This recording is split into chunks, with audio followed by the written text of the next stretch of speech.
American entrepreneur Damon John, co-founder of the billion-dollar clothing brand FUBU and investor on the hit TV series Shark Tank, often talks about how one of his biggest mistakes as a young entrepreneur was expecting money to solve all of his problems. He later recalled that the constant injection of money in his business only highlighted weaknesses. A major weakness for many entrepreneurs is a lack of business knowledge. Today, we're going to be discussing the importance of entrepreneurial education. Keep watching. This is You and Your Money. Tonight's You and Your Money is brought to you by Access Accelerator. Yes, we love to talk about capital, we love to talk about funding, we love to talk about grants, and Access Accelerator provides access to that capital. But one of the things that we need to make sure that we are consistent and focused on is this concept of entrepreneurial education. That was Samantha Rowe, the newly appointed Interim Executive Director of Access Accelerator Small Business Development Center, addressing the 10th Annual Eleuthera Business Outlook. Welcome to You and Your Money, everyone. I'm Carlos Mackey, the guest host for today's show. Before Samantha Rowe joins us, I want to introduce today's guest co-host, Rhea Butler, the Director of Business Operations at Access Accelerator Small Business Development Center. Rhea is a veteran banker of 19 years, an Amazon best-selling author, and an accredited SME consultant. Rhea Butler, welcome to the show. Thank you for having me. Indeed. Thank you so much for being here. I think we're going to have an awesome time on today's show. I agree. We definitely will. Absolutely. Entrepreneurial education is one of the ways that Access Accelerator fosters entrepreneurship in the Bahamas. Joining us now is Samantha Rowe, the Interim Executive Director at Access Accelerator. Welcome to the show, Samantha. Thank you, Rhea. It's a pleasure to be here. Thank you so much for having me. Samantha Rowe has recently held the position of Director of External Relations at Access Accelerator Small Business Development Center, the Principal Government and Industry Liaison, Advocacy Strategist, as well as External Relations or External Affairs Officer. She's responsible for the fostering of maintaining relationships with relevant regulatory agencies, corporate and community partners. So Samantha, during your presentation at the 10th Annual Eleuthera Business Outlook, part of which was aired on You and Your Money a few weeks ago, you mentioned how our aim here at Access Accelerator is to foster entrepreneurship through people with entrepreneurial expertise. What knowledge and skills are critical for developing entrepreneurial expertise? Well, thank you for that, Rhea. I think, one always look at the glamour of being a business owner or an entrepreneur or a serial entrepreneur. And what is sometimes left to amiss is the understanding of entrepreneurship. For us, entrepreneurship is a key driver of our economy. And so we must make sure that we are fostering it in its true and accurate form, and make sure that we are taking such care from a national level. And so for me, or for us at Access Accelerator, we have found that early and frequent exposure to entrepreneurship allows people to feel as though they have more opportunity to exercise creative freedoms, higher self-esteem, and an overall greater sense of control of their own lives. Now, when we start talking about entrepreneurship, the question is, well, what are some of those skills that may be different than just, the traditional syllabus or trajectory of education? And what we have found in doing some of our research is some of those entrepreneurial skills, if we were to break it down into a framework, we would look at from a foundational skills, those being around communication and interpersonal skills, understanding career development and digital skills. But from an entrepreneurial process, there is that whole discovery, concept development, resourcing, actualization, and harvesting. And I know those are some big words or concepts to throw out there, but discovery really talks about, market research. Have you understood the market in which you're about to enter before starting a business? right? And understanding that market, is there a particular niche or is there a particular problem that your idea or concept is about to solve? Go again with concept development. And so once you've fleshed out your concept, how are you then going to resource in order to move forward with that idea or concept? So just some thoughts around that. And then you look around, then you look at the next layer of the framework, which is around business functions.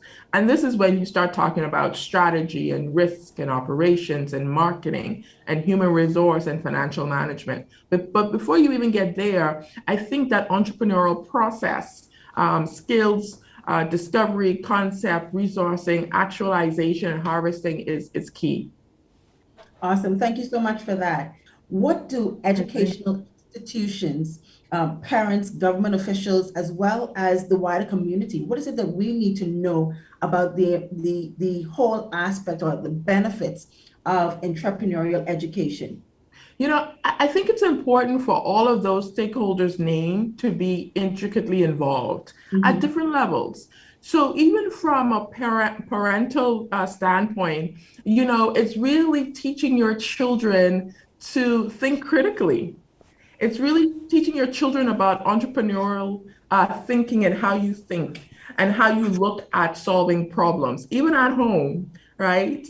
And I think parents can get involved in that day to day. Those parents who are small business owners can, you know, have your child or children spend a day with you at work and let them see how you maneuver throughout that day. It's one thing to be textbook theory specific, and then it's another thing to be into that practical manner of how you operate a business and how you solve problems and how you deal with real life business concepts. So that's one aspect. And of course, from a legislative, governmental standpoint, and even civic society should all be involved. For example, there are, you know, our states within the U.S., our regional partners who have incorporated within their national education campaign entrepreneurship, entrepreneurial education, and various concepts and subject matters around that. And I think for us here in the Bahamas, we need to be doing something similar, if not even more aggressive. And those can be things about, again, understanding how to think through problems critically. Those can be things like, how do I assess a market? You know, how do I think about entrepreneurship, not only from an aspect of the glamour, right? But the idea of the best and successful way is, what are some of those problems that we are faced with, whether it's from a national level or consumer level, and then monetizing the solution of those problems. So you talked about, Ms. Roll, the fact that there are some states in the U.S. that have made or integrated entrepreneurial education into their curricula. And we know, as you mentioned as well, some of our counterparts in the region, Jamaica, for instance, has made entrepreneurial education mandatory in their school system. Give us your thoughts on whether or not you think that's a step that the Bahamas should take. And moreover, talk to us about your entity's collaboration with Junior Achievement Bahamas, how you are trying to make sure that our young would-be entrepreneurs get the right kind of experiential education. Yeah, so for us, incorporating in that our legislation and policy, you know, I think it could very well be an avenue in which we take. But to be honest with you, you know, I think Bahamians are eager to be business owners and entrepreneurs. I think if we just make it a national campaign and incorporate all facets of society, this is something that can be done. I would say, though, if legislation is absolutely needed to reconstruct our syllabus, especially for those public schools, then by all means, I think that we should actually do it. But I believe that if we were to make it a national campaign and get everybody involved in it, then that's something that will just happen organically. Awesome. So at Access Accelerator, we offer the entrepreneurial training, right? We offer the business advisory services as well as mentorship. Now, I'd like for you to explain the difference between each of those and the role in which the entrepreneurial education at the professional level. So if you can explain what those are, that would really be good. Okay, thank you so much, Ria. And I realized that I didn't answer part of Carlos' question. So if I may just piggyback. So Carlos had mentioned Junior Achievement Bahamas. And that's one of those organizations that we have pride in collaborating with constantly. And so we support them in their various programs that they have. We collaborate with them, we partner with them. One of the things that we have done is participate in their pitch competition. And so JA Bahamas is really about allowing groups of high school students to experience what it means to be an entrepreneur. So they actually go through this, it's amazing. They go through the steps of what I had outlined. So from discovery to concept development to producing and standing up a whole company and a product to selling it. And so they go through those various steps and they showcase that. They allow for all manner of training and advisory through their partners, such as the Access Accelerator, as well as other partners in corporate Bahamas, because I've had an opportunity to engage with JA Bahamas in another capacity. And so partnering with JA is fundamental. And what it is that they do is even more important, and it speaks to exactly what I'm saying, that instilling entrepreneurship and that entrepreneurial thinking from early on, high school, yes, and I've even seen where, we have institutions and persons wanting to incorporate that at a much, much earlier age. It's fundamental and extremely important. And so we are delighted to continue and strengthen our partnership with Junior Achievement. Now, speaking in terms of what we do at Access Accelerator, we offer a host of, as you mentioned, business advisory services and training and workshops, and that is all great. We do it in many modes. And so whether it's virtual, and we utilize our Udemy platform to provide those types of modules, whether it's, having one of our team members, whether, Leo, who just assisted in or facilitated our financial seminar. And so the various webinars that we host that are all free to the public, all free to our client base. It could be, one-on-one advisory services. And so as a client, at a certain threshold, we allow for advisory services in your business and understanding your business and coaching through business plan development and coaching through, how do you proceed from perhaps micro to small to medium and within that cycle. What I think, though, is we need to incorporate a lot more of, and in different forms, is a lot more of pitch competitions. Right? A lot more pitch presentations, a lot more pitch preparations.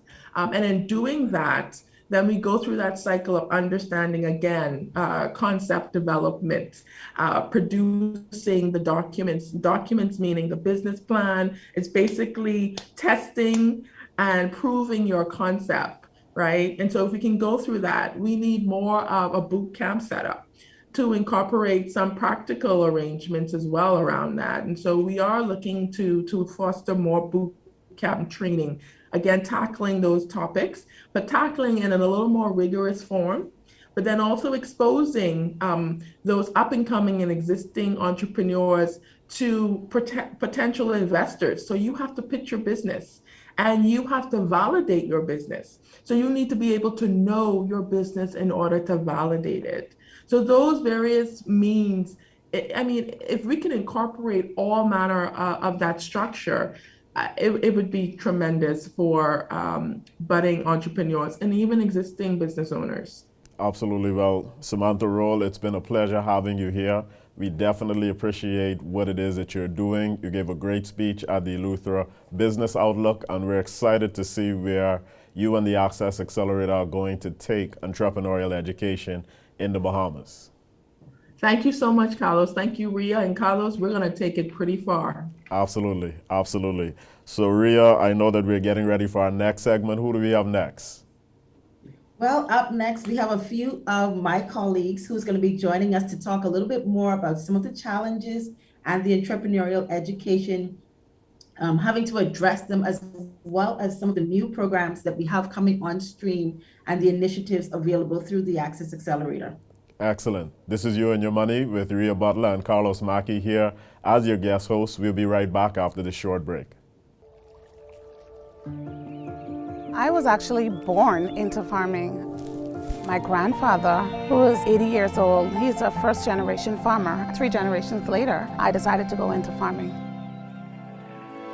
So we do have 2 operating farms at this time, the one in Nassau and the one in Andros. This season, Access Accelerator assisted us in funding our strawberry project here on Andros. With us being able to access the Fish and Farmers Grant, it has actually given us the capital that we needed to start this farming season for our strawberry crop. We do believe that people eating organic food is very important, and we want to offer safe food and organic food. Some persons are still shocked that we've been existing for 8 years. Outside of having to come to our website to make purchases, if we can get more of our products to our clients, we'll be happy to do that, and local distribution would help us with that. I can tell you the industry is not attractive for young people. However, if you are passionate about something, you will definitely be able to excel in that area. And at this point for me, it's fun to be a farmer in the Bahamas. In the Bahamas, small business is big business. More than 90% of the businesses in the Bahamas are classified as micro, small, or medium-sized enterprises, or MSMEs. The Access Accelerator Small Business Development Center was created to serve them. We at the Access Accelerator offer a variety of services to our clients: business advisory services, training and entrepreneurial programming, mentorship and incubation, and advocacy. Welcome back to You and Your Money. If you're just now tuning in, I'm Carlos Mackey, your guest host for today's show.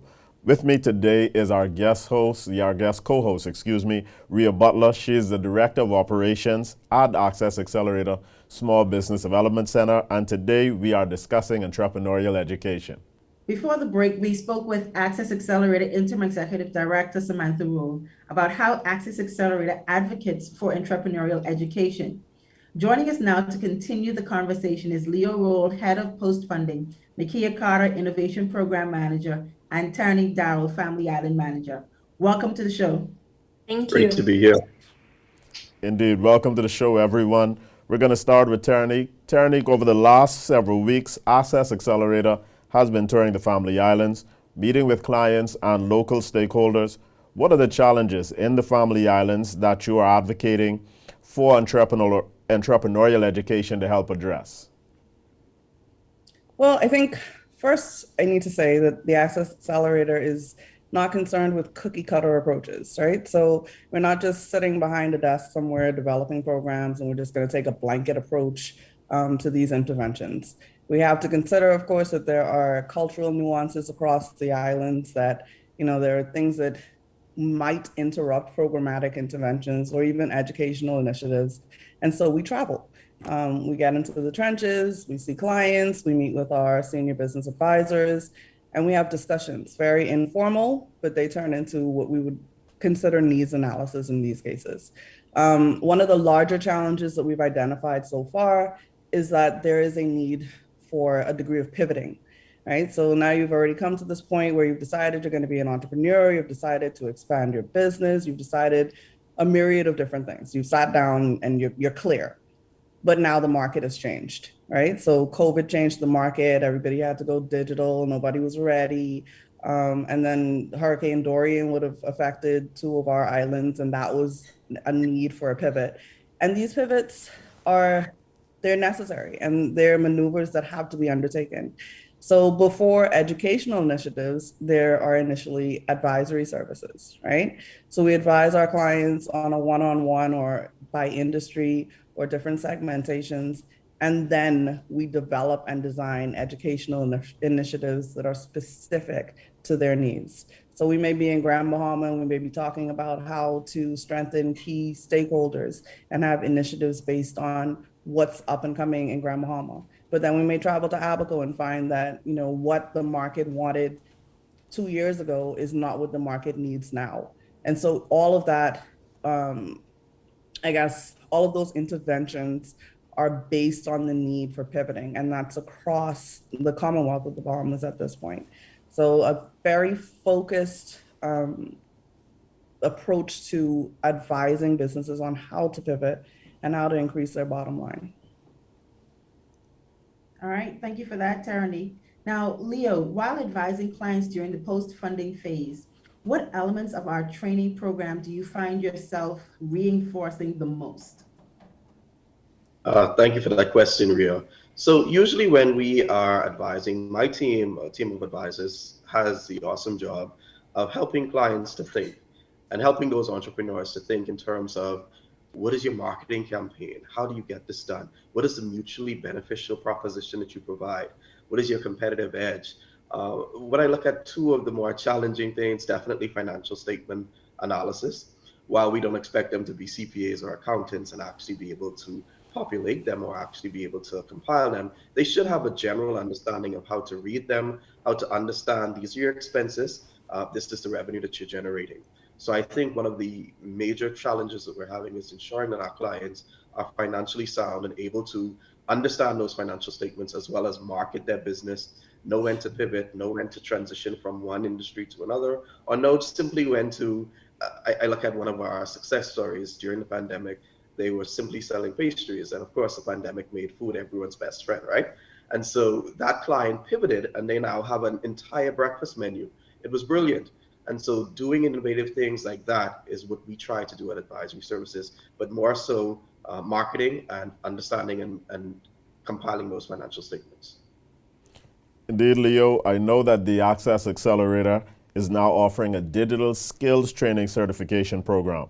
Talk to us a little bit about that program. What are some of the topics that you cover in that curriculum? How long is the program, and how can interested persons sign up for it? So thank you for that question, Carlos. Samantha, our Interim Executive Director, spoke about it earlier.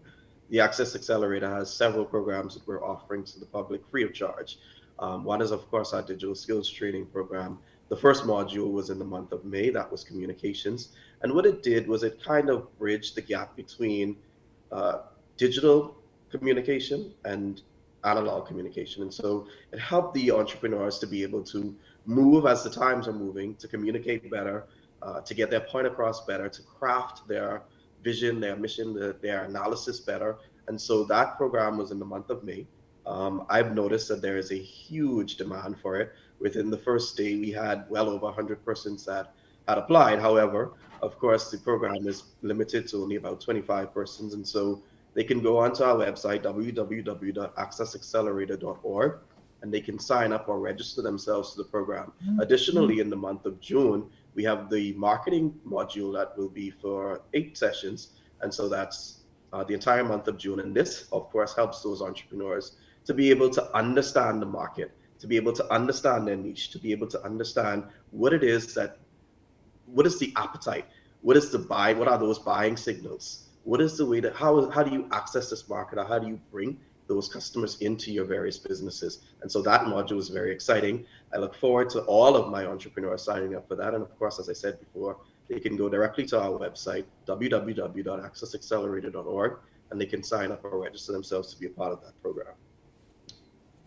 All right, thank you for that. So Makia, we also have the RCL Kickstarter program. We want you to share with our viewers why the program was developed and what's it all about. Sure, thank you so much, Ria. So the RCL Kickstarter program is actually a subset of the original RCL program that was created through the partnership with Royal Caribbean Cruise Lines. It was designed to provide funding opportunities to tourism-based businesses in the Berry Islands, Grand Bahama, and New Providence, where RCL has presence. When the original program was launched, we saw most of the applications were from new businesses. So we are creating this program to respond to the current environment and to what our clients need. What will make this program very different is that it will allow businesses that have been operating for a year or less, or even newly formed businesses, to gain the entrepreneurial education and skills for launching new businesses, and to also participate in a pitch competition for up to $15,000 in funding. The application is set to launch very soon, so please do be on the lookout for more details. Absolutely. Thank you so much, Makia. Well, we want to thank you, Leo, and Tierney for being here on You and Your Money with us today. We definitely appreciate the work that you guys are doing with the Access Accelerator. And Ria as well, along with Samantha, you guys are doing such an awesome job. It was great having you here for You and Your Money. Thank you so much. Thank you. for having us. Thank you. Absolutely. So, Ria, I think we have one more break and then we'll be right back. This is You and Your Money with your hosts, or guest hosts, I should say, Ria Butler and Carlos Mackey. We'll be back right after this break. In the Bahamas, small business is big business. More than 90% of the businesses in the Bahamas are classified as micro, small, or medium-sized enterprises, or MSMEs. The Access Accelerator Small Business Development Center was created to serve them. We at the Access Accelerator offer a variety of services to our clients: business advisory services, training and entrepreneurial programming, mentorship and incubation, and advocacy. I was actually born into farming. My grandfather, who is 80 years old, he's a first-generation farmer. 3 generations later, I decided to go into farming. So we do have 2 operating farms at this time, the one in Nassau and the one in Andros. This season, the Access Accelerator assisted us in funding our strawberry project here on Andros. With us being able to access the Fish and Farmers Grant, it has actually given us the capital that we needed to start this farming season for our strawberry crop. We do believe that people eating organic food is very important, and we want to offer safe food and organic food. Some persons are still shocked that we've been existing for 8 years. Outside of having to come to our website to make purchases, if we can get more of our products to our clients, we'd be happy to do that, and local distribution would help us with that. I can tell you the industry is not attractive for young people. However, if you are passionate about something, you will definitely be able to excel in that area. And at this point for me, it's fun to be a farmer in the Bahamas. Welcome back to You and Your Money. Ria, we have just a couple of minutes left in the show. I want to give you the opportunity to share any new updates from Access Accelerator and to provide more about the services you guys offer. Well, thank you for that. Now, I just wanted to really wrap up everything that was said here today in that we have the Digital Skills Module 2 that's coming up, with focusing on marketing, which is from June 7th to the 30th. And we also have the RCL Kickstarter program that will be launching very soon. We also have the Andros Business Outlook that's coming up June 16th. And our latest blog post can be checked out on our website by going to accessaccelerator.org, as well as make sure to connect with us via social media. And of course, we have our phone numbers that we want to make sure share with you so that you can get in contact with us. And that's 242-461-7232. So that's 461-SBDC. You can get in contact with us there by calling us. Wow, Ria, it's been a pleasure having you as our guest host today. Again, Ria Butler, she is the Director of Operations at the Access Accelerator. You're a pro, so I look forward to seeing you do this often again in the future. Thank you so much for having me. It definitely was a pleasure. Absolutely. So, viewers, we just want you to know that you can watch this You and Your Money episode along with Samantha's presentation from the Eleuthera Business Outlook on the You and Your Money Facebook page. We encourage you, follow You and Your Money on Facebook, Instagram, and LinkedIn. And please tune in next week for another great show. This is Carlos Mackey, and I've been with Ria Butler. Thank you so much for watching You and Your Money. Goodbye. God bless. And that concludes tonight's episode of You and Your Money. Tune in next week for another great show. Don't let money change you. All my dollars.